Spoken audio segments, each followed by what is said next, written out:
जय श्री कृष्ण सभी भक्तजनों को। आज हम दशा माता व्रत कथा 9 सुनेंगे, जो व्रत में 9वें दिन सुनी जाती है। तो उस कथा को आज हम शुरू करते हैं। बोलो दशा माता की जय। एक गांव में एक बुढ़िया ब्राह्मणी रहती थी। वह बहुत गरीब थी। उसके एक बेटा था। एक दिन वह अपने बेटे से बोली, बेटा कुछ ऐसा काम करो जिससे 4 पैसे की आमदनी हो और हम दोनों का जीवन निर्वाह हो।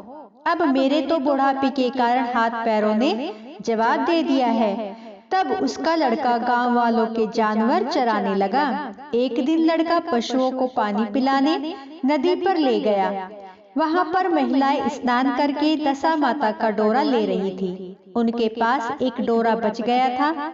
उनमें से एक स्त्री ने कहा कि इस लड़के से पूछो कि यह किसका है।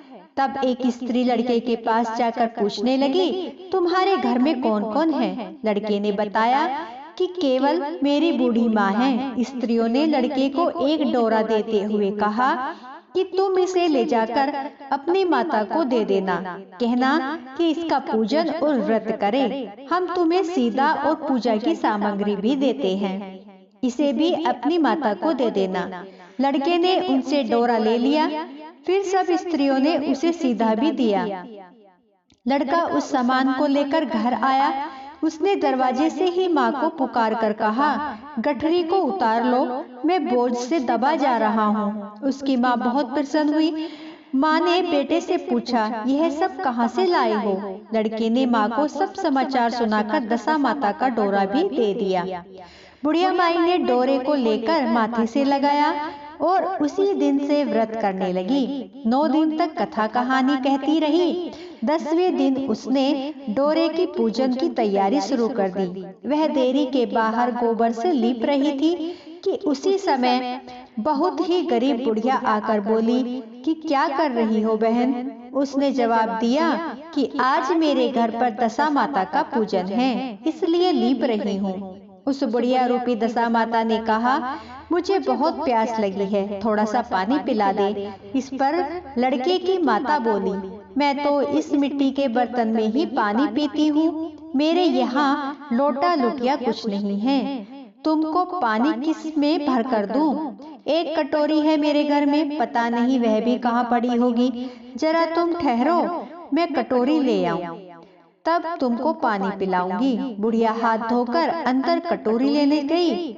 इसी बीच दशा माता, जिन्होंने बुढ़िया का रूप धारण कर रखा था, उसके मटके के रखने की जगह पर एक सोने का घड़ा रखकर अंतर ध्यान हो गई। बुढ़िया कटोरी लेकर मटके के पास गई। वहाँ उसने सोने का घड़ा पाया, जिसे देखकर वह घबरा गई।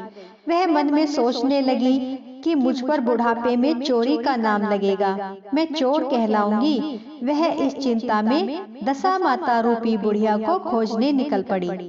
तब तक उसका लड़का भी घर पर आ गया। उसने माँ से पूछा कि तुम किसे खोज रही हो?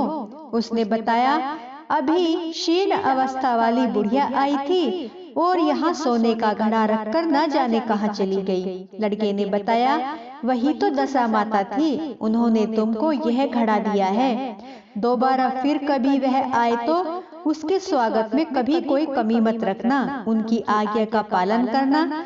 जब तुम नदी पर नहाने जाओ तो तुम्हें नदी घाट पर जो भी चीज मिले उसको दशा माता का दिया हुआ प्रसाद समझकर ले लेना।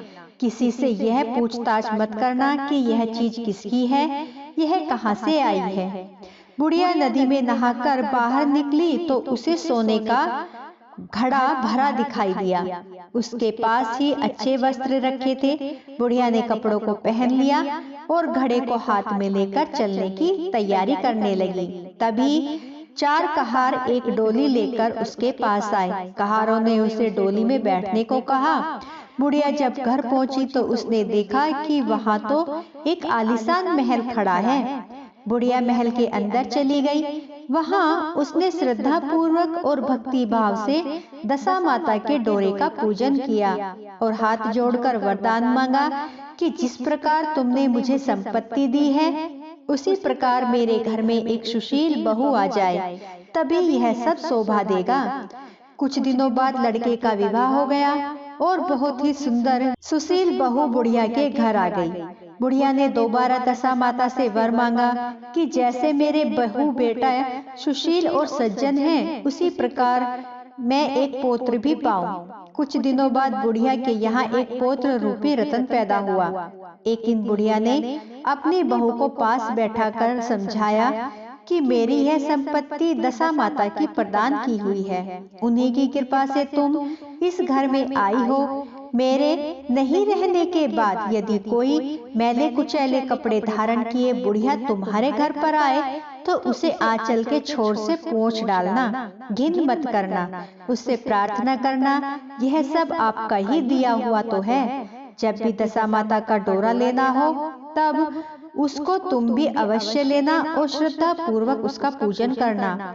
जब भी तुम्हारे ऊपर संकट के बादल घिर आए तो सुहागिनों को न्योतना, दशा माता की कृपा से तुम्हारी सब इच्छाएं पूरी होंगी। कुछ दिनों के बाद बुढ़िया का स्वर्गवास हो गया। दशा माता ने सोचा कि बुढ़िया के घर चलकर देखना चाहिए कि बहू सास के वचनों का पालन करती है या नहीं। एक दिन दशा माता ने वृद्धा भिखारिन का वेश धरकर उसके घर गई। उसे देखते ही बहू खड़ी हो गई, उसके पांव छुए और बालक को उसकी गोद में डाल दिया। उसकी श्रद्धा भक्ति से दशा माता बहुत प्रसन्न हुई। उन्होंने आशीर्वाद दिया कि तेरी धर्म बुद्धि है, भगवान तेरा सदा कल्याण करेंगे, तेरे घर पर भंडार भरपूर रहेगा, तू जो इच्छा करेगी वह तुझे अवश्य प्राप्त होगा। दशा माता ने जैसी कृपा बुढ़िया ब्राह्मणी पर की वैसे ही कृपा अपने भक्तों पर सदा बनाए रखना। कथा कहते, व्रत करते, हुंकारा भरते, सुनते, सब पर अपनी कृपा करना। बोलो दशा माता की जय।